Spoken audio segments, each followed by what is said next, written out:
My name is Anthony Hamilton Russell. I'm the second generation owner of Hamilton Russell Vineyards along with my wife Olive. We, like many New World producers, began life making several different wines. I think when I took over in '91 we were making 11 wines from 8 grape varieties and purchasing grapes. And we made the decision in the very early days to focus on just what we did best. And our terroir had decided that that was Pinot Noir and Chardonnay.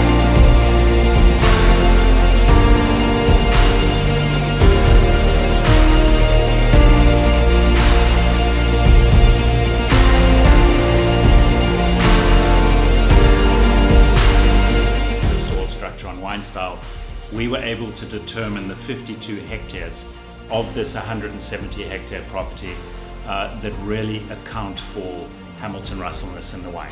And I think we have demonstrated to the country that if it's the best Pinots you want, this is probably the go-to area for the best Pinot in the country. Some wonderful wines are made in Stellenbosch, of course in Elgin, but this is where we have depth of quality and breadth of quality as well.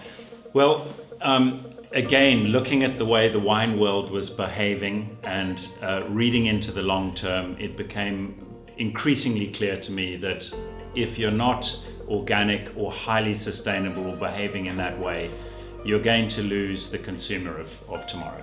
And we just believe, I mean, the wildlife on the farm has improved dramatically. The diversity in our soils of fungi and microorganisms has increased. We measure these things dramatically, not just the absolute quantity, but the diversity of the different species. I just realized that it's really about the long term that matters, and engaging those really high-end consumers that have a genuine deep interest in subtle differences that are site and soil and appellation driven rather than just countrywide and grape variety driven.